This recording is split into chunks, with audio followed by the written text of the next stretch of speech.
Il est 6h15, Alexandre Lemaire. Bonjour Laurent Tessier. Bonjour Alexandre, bonjour Marion, bonjour à tous. Rédacteur en chef de l'émission Pascal Pro et vous sur Europe 1 entre 11h et 13h. Alors, vous revenez sur votre édito d'hier matin, Laurent, où vous disiez que l'on ne pouvait plus rien dire. Oui, hier matin, Alexandre, dans ce studio Europe 1, je vous racontais que si vous aviez le malheur de dire qu'Emmanuel Macron aimait nous faire peur ces derniers jours au sujet de la Russie, vous étiez taxé immédiatement de pro-russe, de pro-Poutine. Je vous citais le journal Le Monde qui s'en était pris notamment à Europe 1, mais aussi à nos camarades de CNews et du JDD, accusés, je cite, de défendre ouvertement la Russie. On en est là pour décrédibiliser.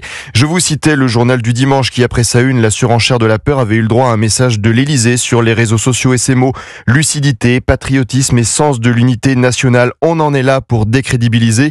Je vous disais aussi ceci à la fin de l'édito hier matin sur Europe 1. Ce que nous disons dérange, ce que je dis sur Europe 1 dérange, et vous verrez qu'après cette chronique, je me ferai moi aussi taxer de tout ce que je viens de vous dire. Eh bien, figurez-vous que c'est au tour du service public de parler de nous hier sur France 5. L'émission C'est dans l'air avait pour thème Menace russe, ceux qui n'y croient pas, c'est le titre de cette émission. Menace russe, ceux qui n'y croient pas. Et au bout de 13 minutes d'émission, nous avons eu le droit à un sujet loin d'être positif, vous l'imaginez, sur nous, contre votre radio Europe 1. Le sujet commence de cette façon. Emmanuel Macron s'est en tout cas mis à dos toute la galaxie des médias Bolloré, à l'image du JDD qui qualifie le président de belliqueux et parle de surenchère. Le sujet dénonce la présence d'invités comme Hervé Morin, l'ancien ministre de la Défense, invité du grand rendez-vous sur CNews et Europe 1 dimanche et qui n'est pas sur la ligne de l'Élysée.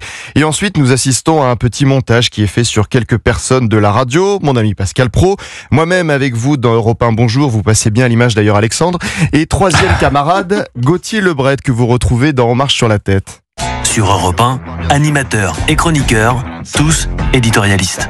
Il y a une dramatisation, je suis pas sûr que les autres pays fassent ça. Emmanuel Macron aime nous faire peur, nous donner du stress, nous inquiéter. On a par moments le sentiment que la Russie est à nos portes. J'espère qu'Emmanuel Macron ne compte pas marcher sur Moscou. Beau montage de nos confrères et ça continue de plus belle avec la voix du journaliste. Une contre-offensive médiatique au service d'une vision qui amoindrit l'ampleur de la menace russe. Contre-offensive médiatique au service d'une vision qui amoindrit l'ampleur de la menace russe. Un langage guerrier, vous vous rendez compte des propos qui sont tenus en marche sur la tête. Ils sont tous en train de perdre la raison. Réécoutons cette phrase insensée pour nuire, décrédibiliser. Une contre-offensive médiatique au service d'une vision qui amoindrit l'ampleur de la menace russe. Vous voyez, je vous avais dit hier matin qu'à partir du moment où l'on sortait la moindre critique sur l'allocution d'Emmanuel Macron, chef de guerre, nous étions immédiatement catalogués. Nous sommes à deux doigts d'être considérés comme des ennemis de la République parce que nous n'allons pas dans le sens du pouvoir. Vous voyez, dimanche soir, dans un message sur le réseau social X, l'Élysée avait démenti avoir employé les termes faire peur qui lui sont prêtés dans l'édition du JDD. Je cite, il ne s'agit ni de son expression ni de son intention. Eh bien, que fait France Télévisions? Le service public nous impose. France 2, des programmes envoyés spécial et compléments d'enquête jeudi soir pour une édition spéciale de l'émission L'événement. Le titre, La France face à la guerre, présenté par Caroline Roux. La France face à la guerre, avec la présence du ministre des Armées Sébastien Lecornu pour de nouvelles annonces sur l'effort de guerre à venir, je cite.